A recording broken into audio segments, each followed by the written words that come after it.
Hello everyone, hope all of you are safe and healthy. Welcome to IASbaba's Rapid Revision Series for Prelims 2021. This is session 38 and day 52. And the topics we have are the money market and the capital market. And these are the hot topics we are going to discuss. That is the mutual fund and its working. And then the ETF and the Bharat bond ETFs. Then the derivatives. Then small finance banks, payment banks and regional rural banks. Then municipal bonds, securities, appellate tribunals. Then RBI's retail direct scheme and negative yield bond. So coming to the first one, the mutual funds. Why was it in news, friends? Because Navi Mutual Fund, that is owned by Flipkart co-founder Sachin Bansal, is set to launch a Nifty tracking index fund, and that will cost the lowest in the segment to invest. So they have brought a lowest or the cheapest stock investment scheme. So in that context, mutual fund will come into picture. So, mutual fund is created when a large number of investors put in their money in one forum, and then it is managed by professionally qualified persons called asset management companies. And then a diversified equity fund will invest in a large number of stocks, might be Bombay Stock Exchange, National Stock Exchange, etc. Then, well, a specific fund will invest in a particular stock, that is either BSE or NSE. Then they are traded in units, and then this price is based on net asset value, that is the total value of investments in a scheme divided by the total number of investments issued to the investors. And then NAVs or the net asset values are computed and published on a daily basis. However, when launching a scheme for the first time, the units are sold at rupees 10 each, and I am sure no one has understood. We will discuss with an example. Friends, consider I am the only one investor in a mutual fund, and I will invest rupees 1000 there. And we know that in the beginning rupees 10 will be the value of each unit. So by paying rupees 1000, I will buy 100 units, that is rupees 10 each. And this asset management company which has taken my 1000 rupees, that will invest my money in the stock exchange. And on the day 1, it will earn 200 rupees of profit. And now for the day 2, what will be the net asset value? That is 1000 rupees which I gave, and 200 rupees which the profit was earned, and then 100 rupees would be deducted as a management cost, that is the fees of asset management company, and this sum will be divided by the 100 units which has issued to me, and now the net asset value is rupees 11. So friends, in the second day itself, our net asset value increased from rupees 10 to rupees 11, and with the rupees 11 per unit and with the presence of 100 units, now what is the net asset? It will be 1100 or 1100. And now coming to day 2, once again the profit earned in day 2 will be rupees 200, we will assume. So now 1100 plus 200 the profit minus the 100 rupees of management fee and divided by 100, the same number of units. And now for our astonishment, the net asset value will be rupees 13. And now what will be the net asset? It will be 1300 or 1300. So friends, likewise the net asset value of the mutual fund will go on increasing on a daily basis if the mutual fund makes profit on a daily basis in the stock market. But if it makes loss, then on a daily basis it can decrease. So on a daily basis the net asset value will be measured and published, and they are traded in units. So this rupees 11, 13, etc., they are rupees 11 per unit, rupees 13 per unit. So likewise. Now coming to more details, there are two types of mutual funds, that is open-ended fund and the closed-ended fund. So what happens in open-ended fund? Here investor can buy or sell as and when they intend to at a NAV based price. As the investors buy and sell units, the number of units issued also changes every day. Hence the value of the same, and so the net asset value also changes on a daily basis.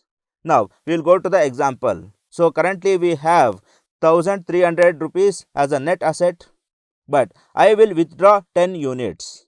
So that 10 units I will withdraw at the net asset value of that day. So at the net asset value of 13 rupees per unit, I will withdraw 10 units, or I will take 130 rupees. So out of this 1300 rupees of net asset, I have taken 130 rupees. So now 1170 rupees is remained. So now the profit earned for this 1170 rupees will be less, and moreover the management fee will be 100 as usual, and again the 100 units will be reduced to 90 units because I have taken out 10 units. So now the net asset will decrease or it may vary. So likewise, when I am depositing or when I am withdrawing my units on a daily basis, the net asset value will change every day. So this is open-ended fund. Friends, in open-ended fund, I can earn profits whenever I want because I have invested 100 rupees for 10 shares, but while withdrawing, I withdrew 130 rupees. You saw it. Yes, and now this will be dangerous for the asset management companies. So when the net asset value is changing on a daily basis, they cannot ensure profits for everyone. Friends, we know that these companies will be handling money of retired teachers, pension funds, provident funds, etc.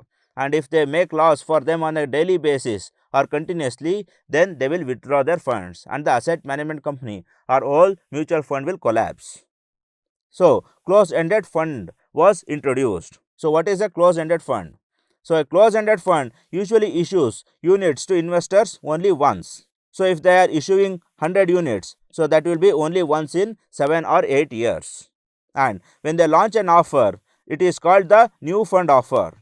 So once in 7 years, they will offer this new fund offer, and at that time they will issue 100 units, and we have to purchase only at that time. And then these are managed by the fund houses for a limited number of years. Yes, for 7 years they will manage it, and at the end of 7 years they will give our money back at that net asset value. Yes friends, at the end of the term, either money is returned to the investors or the system is made open-ended. So what happens if they make it open-ended? The investors can take away their money at that net asset value. So we know that in open-ended scheme, the units will be sold at the net asset value, that is at the 13 rupees of that day's net asset value. And then any investor can buy and sell these units through the stock exchanges. So these have to be listed in the stock exchanges. So now I have applied for a closed-ended fund for 7 years. But now I want money at the end of 3.5 years. But I cannot purchase this fund from the asset management company. But I'll approach them. So they will give one option to me. So instead of selling those units to the asset management company, they ask me to sell them in the stock exchanges. So while I am selling in the stock exchange, I will not get the net asset value. I will not get 13 rupees per unit. I will get whatever that is on demand. So whatever the bond price that will be prevailing for my mutual fund bonds, that price will be given. It might not be surprised even if I get 20 rupees per unit, or it might not be surprised even if I get 8 to 9 rupees per unit. So the risk is on me. And then in order to enable this trading in the stock exchange, our mutual fund bonds should be listed in the stock exchange. So that is why all closed-ended funds will be listed in the stock exchange. And now what happens? I have sold this in the stock exchange, all my units are being sold, and someone else will purchase it. And at the end of 7 years, the person who has purchased it will get the amount at the net asset value at those times. Yes friends, and we have seen that these investors are professional management companies and they will not let any loss to incur for these funds. So that is why the net asset value will be made sure that day by day it will grow. So at the end of 7 years, the net asset value of this mutual fund will be somewhere around 3 to 4 times of whichever they have paid at the earlier. That is, in the initial times, if they have paid 10 rupees, it will be somewhere around 40 rupees. We have seen day-to-day basis 10, 12, 13, 15, likewise it increases. So this is the profit you get at the end of the maturity of the mutual fund. So after 7 years, if you sell those units, that 100 units, you will get 4,000 rupees instead of getting 1,000 rupees. So this is all about mutual fund. Coming to next, exchange traded funds and the Bharat bond exchange traded funds. Friends, why was it in news? Because Ethereum ETF has been approved by the Brazil government. So in this context, ETF will become important. Friends, one thing is clear that ETF is very much similar to the mutual fund.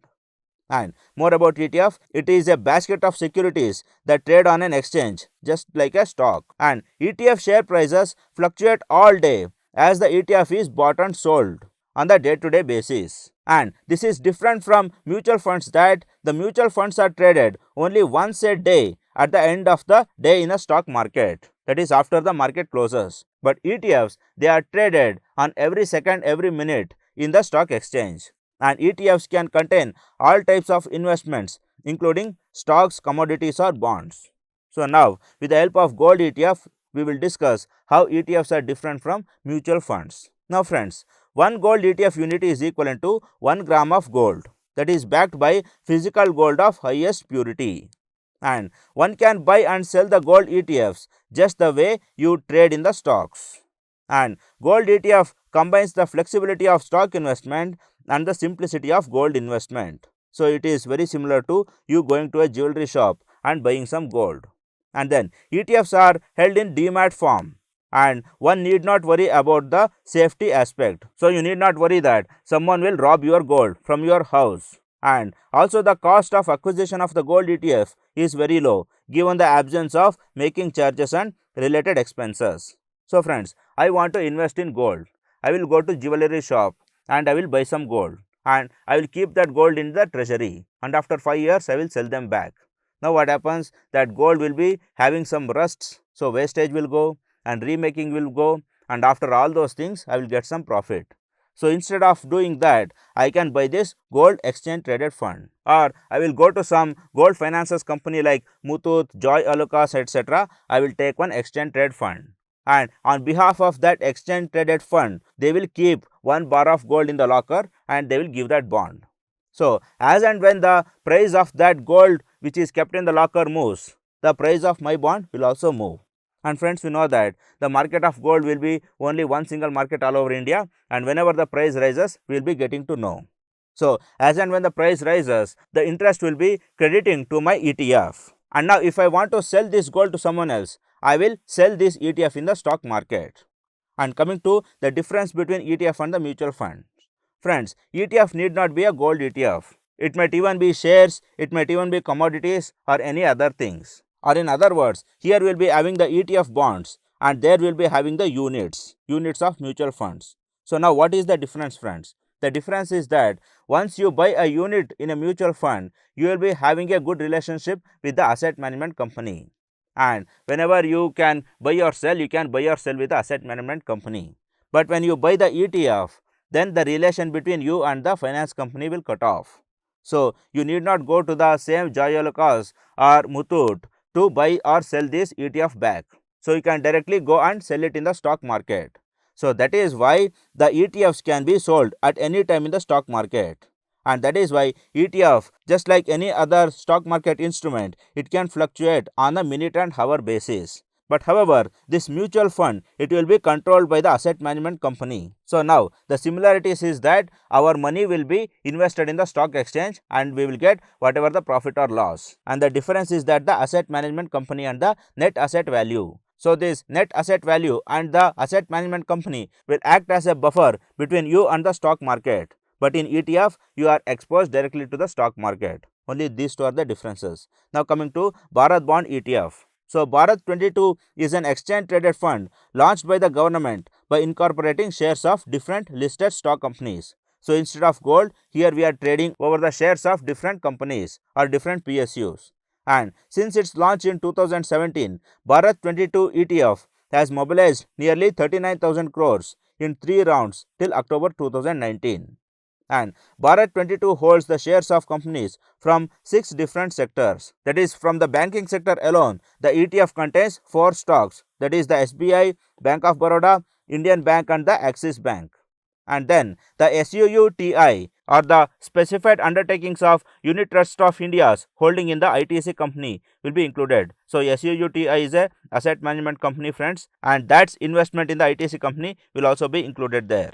And then the shares of Coal India, then BPCL, NALCO, ONGC and other PSUs will also be included. And now how this Bharat Bond ETF works, friends? Friends, from these companies the share will be sold in the stock market. And friends, we know that big corporates and foreign investors will be ready to buy these. So they will buy the shares of these companies. And now they will be having the huge set of shares. Friends, but now I am a retailer. I don't have the knowledge of buying the shares of these big PSUs. And moreover, these big PSUs, they will not issue the shares whenever I want. So they will be issued only once in 5 to 10 years, and now Government of India has come up with a disinvestment plan. That is why they are investing. So I cannot buy the shares of these, but I can buy the exchange traded fund. So just like how I bought the gold ETF instead of gold, So instead of buying the shares of these companies, I will buy an exchange traded fund of this.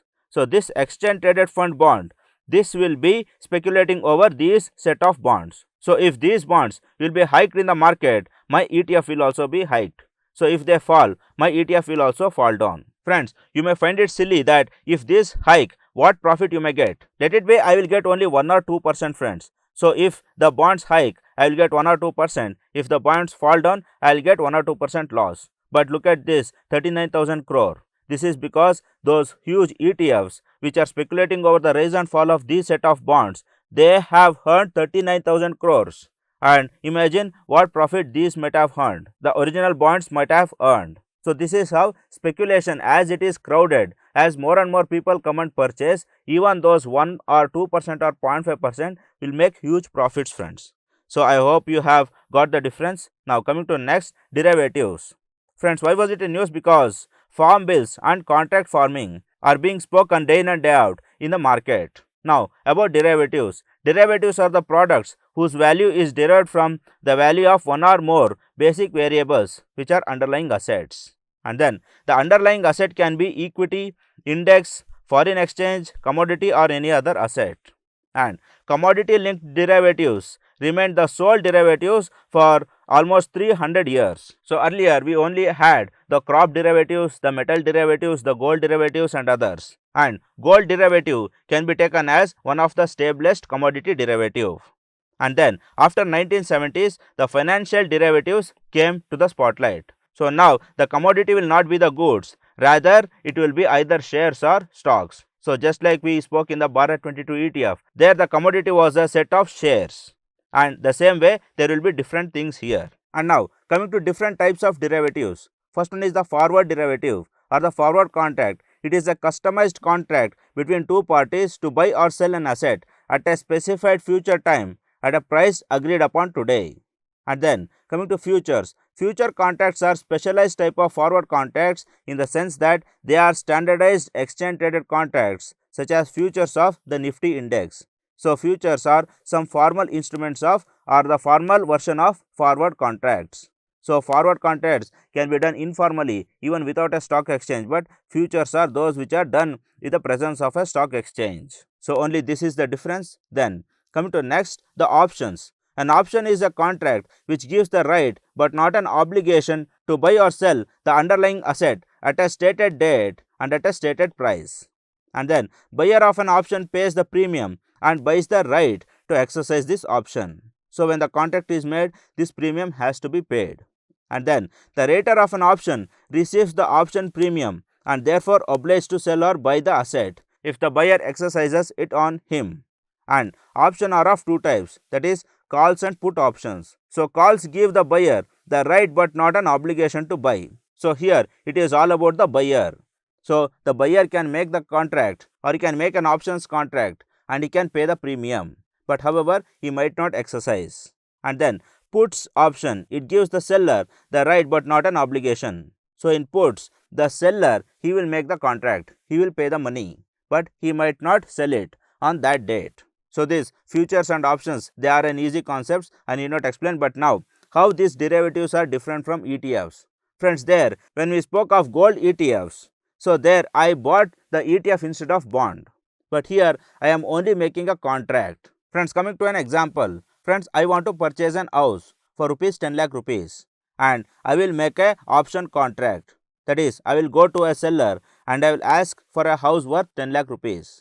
And he will make a contract that a house worth 10 lakh rupees he will show to me and he will say that after 5 years I can purchase this house by paying 10 lakh rupees and the contract will be made by worth 10,000 rupees. Yes friends, this is the call option. You agree with me? So here the buyer is paying the premium and buyer will be having a right but not an obligation to buy. Yes, and now what happens? After 2.5 years I will get one more house which was worth 8 lakh rupees.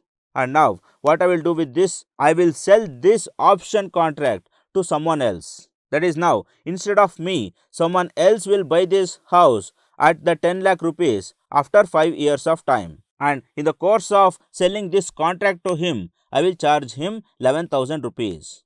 So I not only sold this option, but I also got 1,000 rupees profit. and he can also sell this option to others, and he can sell it for 12,000 rupees and he can make 2,000 rupees profit. So this is how the options will be traded. The asset value remains 10 lakh and the options will be trading on. Friends, did you get the difference here? That is, in the gold ETF, I bought the gold equivalent, or I bought the gold in other words. And in Bharat 22 ETF, even if I could not buy the shares of the PSUs, I bought the exchange trade funds of the PSUs. Or in other words, it is equivalent to buying the shares. But here, I have never bought the property, I am just trading the contracts.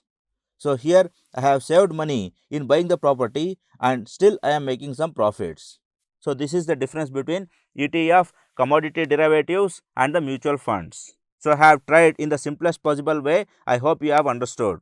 Now come to next, small finance banks. Friends, why was it in news? Because Jana Bank, Bandhan Bank, Ujjivan Bank, they will be in the news when they come up with one or the other offers. And moreover, these small finance banks, payment banks, regional rural banks, these are the hotspots of UPSC.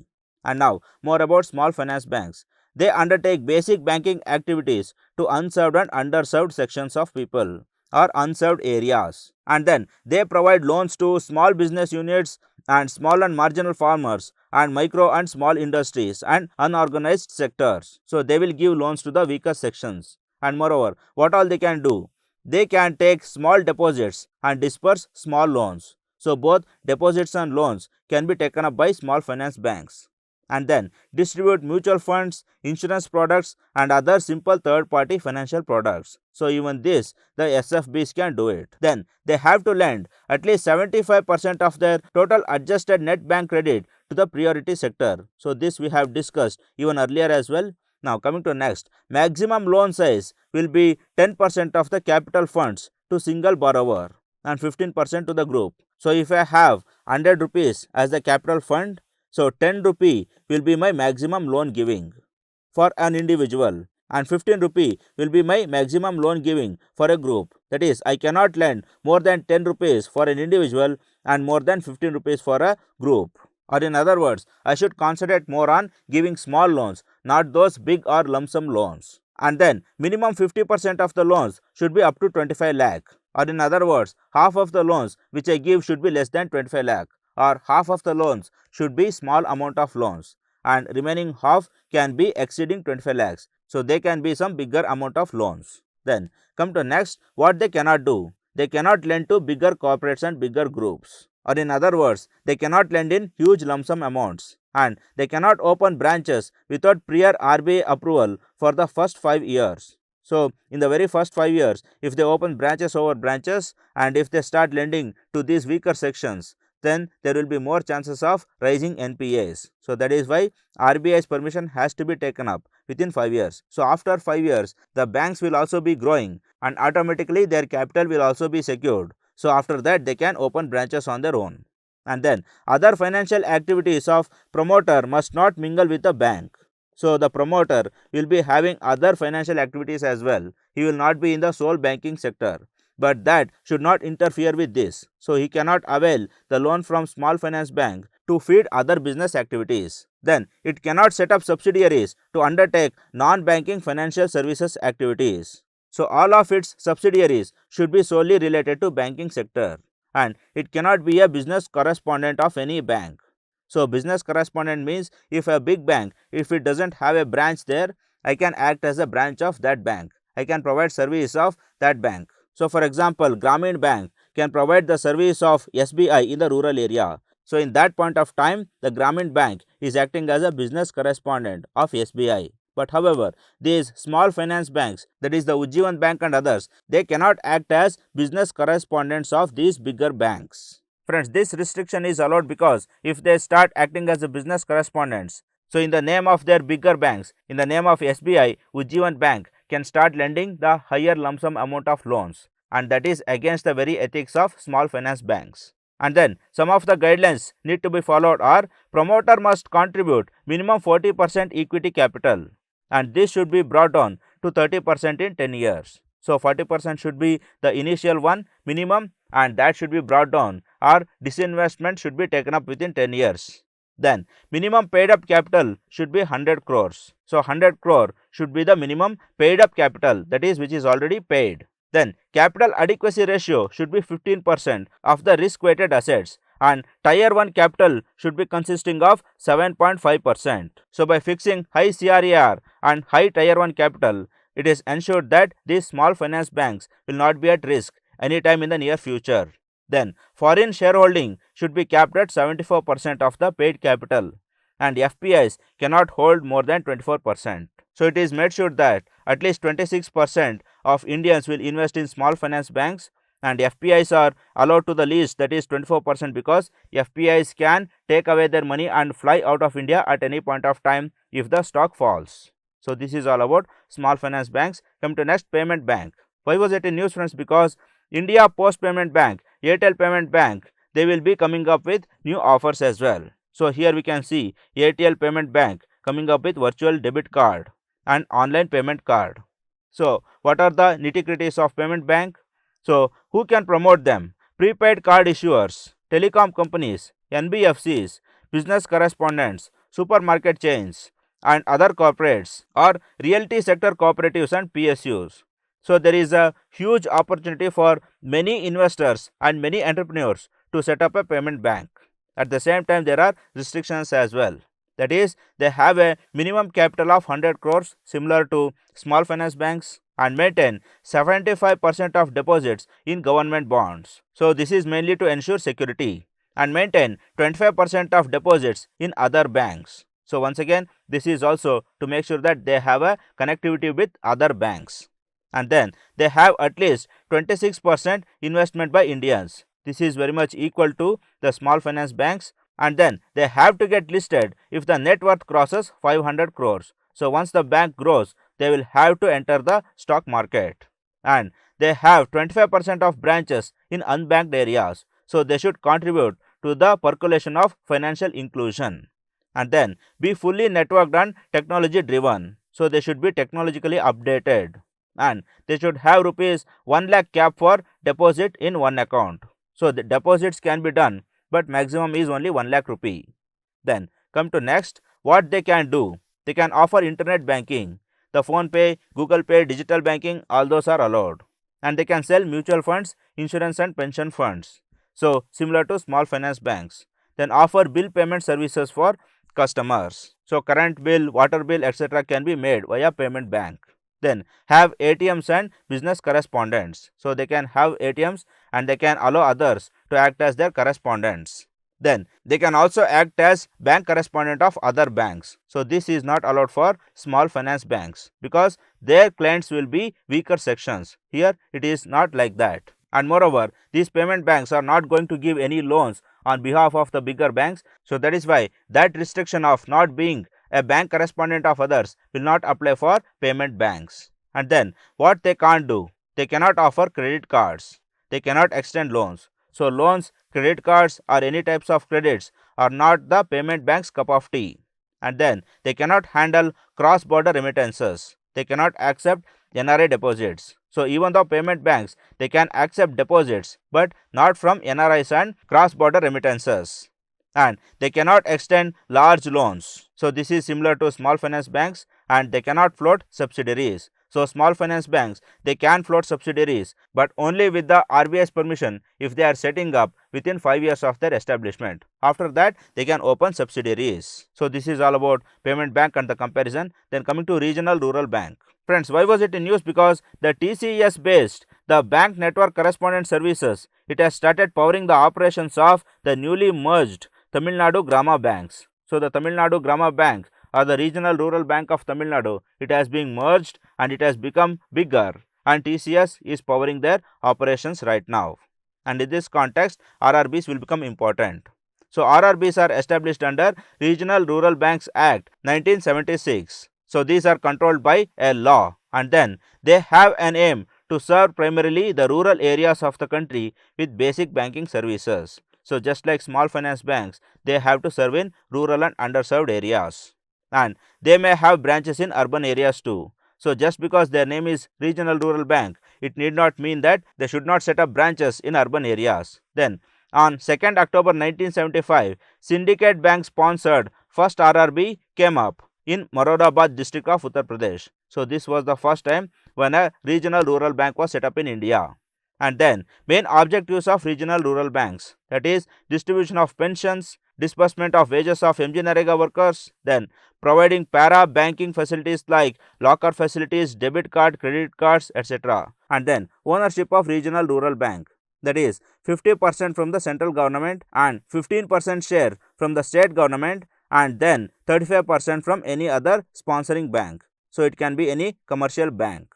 So in this context, most of the shares will be held by the government itself. So that is why the net paid up capital requirement, then the net shareholder requirement, so the net foreign shareholding requirement, all those stipulations will not come into picture in this regional rural banks, because most of the shares will be held by the government itself. Then come to next, sponsor bank can have the power of managerial and operational supervision of the regional rural banks, whereas performance monitoring and regulatory supervision is done by NABARD. So NABARD plays a key role in regulating RRBs. Then Narasimhan Committee conceptualized RRBs in 1975. So RRBs take their origin from Narasimhan Committee report, and then K.C. Chakrabarty Committee, it recommended for recapitalization of an amount of rupees 22,000 crores to the 40 RRBs. So this committee is related to RRB recapitalization. So that is why we revise the recommendations here itself. And the committee also recommended for all the RRBs to maintain a capital risk weight asset ratio of 9%, and then to increase the authorized capital of rupees 5,000 crores. And then RBI may prescribe other fit and proper criteria. So it gave flexibility for RBI to come up with other rules as the time and necessity arrives. And then coming to amalgamation of regional rural banks, that is in 1975, the number of total regional rural banks is only 6, and it was increased to maximum with 196 banks in 1990. And then due to financial crisis and poor performance by RRBs, some of the banks were merged, and finally now only 56 is remaining. So expansion, merger, all those things have taken place in RRB. Then come to next, municipal bonds. Friends, recently municipal bonds issued by Lucknow Municipal Corporation were listed in Bombay Stock Exchange. So that is why it becomes important. Now there are two types of municipal bonds. They are general obligation bonds and revenue bonds. So what are general obligation bond, friends? They are issued for enhancing the civic amenities such as water, sanitation, garbage, etc. So they are raised to fund these general basic amenities, and they are generally not backed by revenue from any specific project.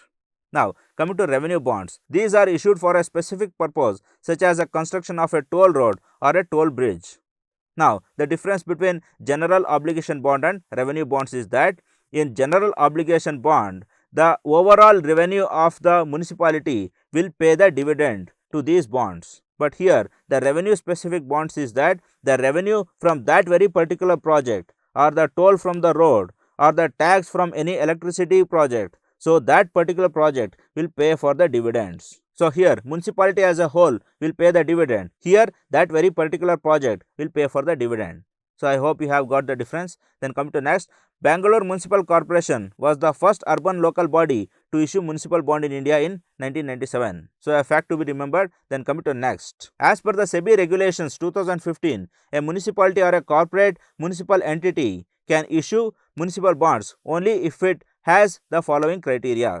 That is, municipality which is issuing the bond should fulfill these criteria. Coming to the first, the urban local body should not have a negative net worth in any of 3 immediately preceding financial years. So in the last 3 years, it should not have any negative net worth. So all the net worth should be positive, or it should be making profits in all the 3 years. And then the municipality should not have defaulted in repayment of debt, securities, or loans obtained from banks or financial institutions during the last 365 days. So they should not be a defaulterer in the last 1 year.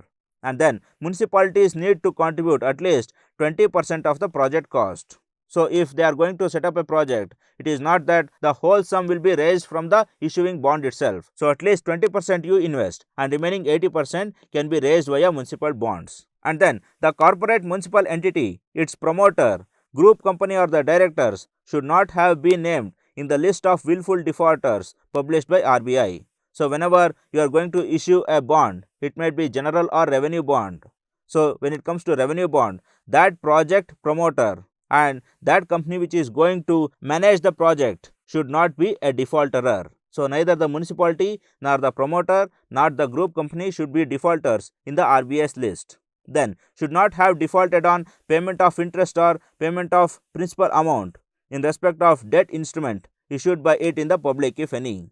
So if it wants to enter the capital market, the money market or the share market, it should be a clean and in the debt market. Then municipal bonds should have mandatory ratings above investment grade for the public issue. So you should be having a good ratings. So these are the guidelines. I hope you have understood. Now coming to next, Security Appellate Tribunal. Friends, why was it in news? Because recently the Securities Appellate Tribunal stayed the orders passed by SEBI that had put a 1-year ban on a real estate company chairperson and some other promoters from securities market. The Biani case we are speaking basically. So how they were being banned for 1 year from trading in the securities market and how this SAT stopped the order. And in this context, SAT will become important. So SAT is a statutory body established under the provisions of Section 15K of SEBI Act 1992. So even SAT takes its origin from the SEBI Act itself. Then SAT consists of a presiding officer and 2 members. So it is a 3-member body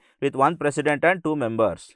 Then the presiding officer of SAT shall be appointed by the central government in consultation with the Chief Justice of India or his nominee. So the presiding officer should be appointed only after consulting the judiciary. Then come to next, the powers of SAT. It has the same powers as vested in a civil court. So it has all the powers of a civil court. Then further, if any person feels aggrieved by SAT's decision or order, can appeal to the Supreme Court. So yes, any SAT's decision can be taken up further in the Supreme Court. Then coming to more functions, to hear and dispose the appeals against orders passed by SEBI or by an adjudicating officer under SEBI Act 1992. So either an officer under SEBI Act or the SEBI per se, if they pass any order, so that can be appealed in SAT. Then to hear and dispose of appeals against orders passed by Pension Fund Regulatory Development Authority. So not only SEBI, over PFRDA also SAT has a jurisdiction. So a fact to be remembered. Then to hear and dispose of appeals against orders passed by IRDAI. So with IRDAI also the SAT has a jurisdiction. So this is all about SAT. Then come to next, RBI's Retail Direct Scheme. So friends, why was it in news? Because RBI has announced a scheme under which retail investors will be allowed to open the retail direct gilt accounts directly with the central bank. So friends, we have discussed in the earlier class that in the primary auctioning, only the banks will participate or the big corporates will participate. Well, RBI sells the government bonds to these big corporates and banks, and these banks will sell these government bonds to the public. But now RBI has opened up a window wherein publics can straight away participate in the primary market, or they can buy these government securities at the first hand itself from the RBI. So now more about the scheme. A gilt account means an account opened and maintained for holding government securities by an entity or a person. So if you open a gilt account, it will be easy for you to transact money with the RBI directly, and that is how you purchase the bonds. Then it will provide registered users access to primary issuance of government securities. Yes, we discussed this here itself. Earlier, the retailers or the common peoples were the secondary purchasers, or they participated only in the secondary issues. Now they have the opportunity to participate in the primary issuance. Then and they have access to NDSOM or the negotiated dealing system and order matching segment. Friends, what is this NDSOM or the negotiated dealing system order matching segment? It means RBI's screen based anonymous electronic order matching system for trading in government securities in the secondary market. Friends, this is the website of NDSOM. So this is something like your app for stock exchange. So here the rates of the government bonds will be moving on. And then what are the bonds that are being traded are provided here. So you can choose your bond and you can deposit money to this website, and you can transact directly with the RBI. So earlier what used to happen, friends, everything was on the telephone. So you used to call RBI and then go and pay the check, and then RBI used to cash the check and then give you the bond. So instead of that, they have a website and you can go with the digital payment and digital purchase of the bond. So this is something like a website for stock brokering. Or in other words, we can say that this is a website for RBI's selling of the government bonds. Then this will provide one-stop solution to facilitate investment in government securities by the individual investors. So earlier only corporates and banks they had the access to this NDS-OM, but now even the retailers have an access. Then no fee will be charged for opening and maintaining the accounts with RBI. So when you maintain this Gilt account and when you have a login ID and password of this website, no fee will be charged. And then non-resident retail investors eligible to invest in government securities under Foreign Exchange Management Act 1999 are also eligible under this scheme. So those NRIs who want to invest in India, they have been given an eligibility to invest in this gilted securities. So I hope you have understood this NDS-OM and the retail direct scheme. Then come to next, negative yield bond. Friends, why was it in news? Because recently China sold negative yield debt for the first time, and this saw a high demand from the investors across Europe. So what is this negative yield bond? So these are the debt instruments that offer to pay the investor a maturity amounts lower than the purchase price of the bond. So if you invest 1000 rupees in this negative yield bond, by the end of the maturity you will get only 800 rupees. And these are generally issued by the central banks or the governments, and the investors pay interest to the borrower to keep their money with them. So here interest will be paid to the borrower and not by the borrower. And then negative yield bonds attract investments during the times of stress and uncertainty as investors look to protect their capital from significant erosion. So you are being addicted to capital market, but now capital market is going down and you are incurring huge losses. So you have to avoid this instinct. So better than that, you go and keep this in the negative yield bond. So that will be like a safety locker. So even though you incur 200 rupees loss, that will be better than you incurring 800 rupee loss in the stock market. That is, now currently in the stock market, if you invest 1000 rupees, you are getting only 200. Instead of that, better you get 800 rupees. So this is what the negative yield bond is. I hope you have understood. Then coming to the last part. Friends, Plato famously says that God is not a coward's choice, God is a brave's hope. I repeat, God is not a coward's choice, God is a brave's hope. So God is not that choice wherein you don't study properly and then go and kneel down in front of the temple and beg for clearing prelims. Rather, God is that brave's hope who has studied day in and day out, and he will be asking for the justice when he stands in front of God, and he will not be begging at all. So be brave people, work hard and go to exam hall with that very confidence.